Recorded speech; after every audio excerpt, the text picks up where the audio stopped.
అందుకే అక్కడ ఆ దైవజనుడు ఒక మాట అన్నాడు, మా ఏళ్ళ నీవు ఇంత శ్రద్ధాభక్తులు కనపరిచావు, నీకేం కావాలి? వాస్తవానికి విశ్వాసులు సేవకులను అడగాలి, అయ్యా మాకు ఈ సమస్య ఉంది, మాకు ఈ కష్టం ఉంది, ప్రార్థన చేయండి. కానీ అక్కడ ఏమైంది? సీన్ రివర్స్ అయింది. దైవజనుడు అడుగుతున్నాడు, మా ఎడల నీవు ఇంత శ్రద్ధాభక్తులు కనపరిచావు, నీకేం కావాలి? నీవు వాస్తవమైన భక్తి చేస్తే నీవు దేవుణ్ణి అడగక్కర్లేదు, నా ప్రభువే నీకు ఇస్తాడు. దేవునికి మహిమ కలుగును గాక. నీవు అడగక్కర్లేదు దేవుణ్ణి. శ్రద్ధ కలిగి నీవు భక్తి చేస్తే నీవు అడగక్కర్ల ప్రభువుని. నీవు అడగకుండానే నా ప్రభువు నిన్నే అడుగుతాడు, నా కుమార్తె, నా కుమారుడు, నీకేం కావాలి?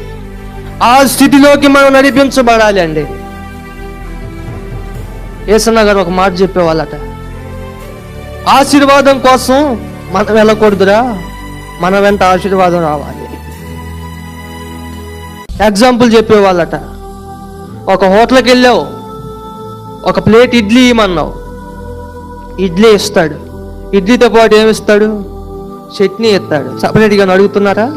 ఇడ్లీ ఇవ్వండి, చట్నీ ఇవ్వండి అని. ఇడ్లీతో పాటు చట్నీ ఫ్రీ, నువ్వు అడగక్కర్లేదు. అలాగే నీవు శ్రద్ధ కలిగి భక్తి చేస్తే ఆశీర్వాదాన్ని నువ్వు కోరుకోక్కర్లా, అదే నీ వెంట వస్తుంది. దేవునికి మహిమ కలుగును గాక. శ్రద్ధ కలిగి భక్తి చేయాలండి. నా ప్రభువు ఆశపడుతుంది అదే, ఆశపడుతుంది అదే. వాస్తవమైన భక్తి, నిష్కలంకమైన భక్తి చేయాలి. మన జీవితంలో ఎన్నాళ్ళు బ్రతికామన్నది ప్రాముఖ్యం కాదు, కానీ బతికిన కొన్ని దినాలైనా నిప్పులాగా బతకాలి. దేవునికి మహిమ కలుగును గాక.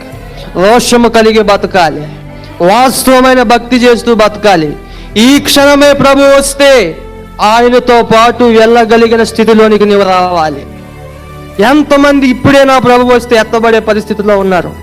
మీకు మీరే పరిశోధన చేసుకోండి. దేవునికి మహిమ కలుగును గాక.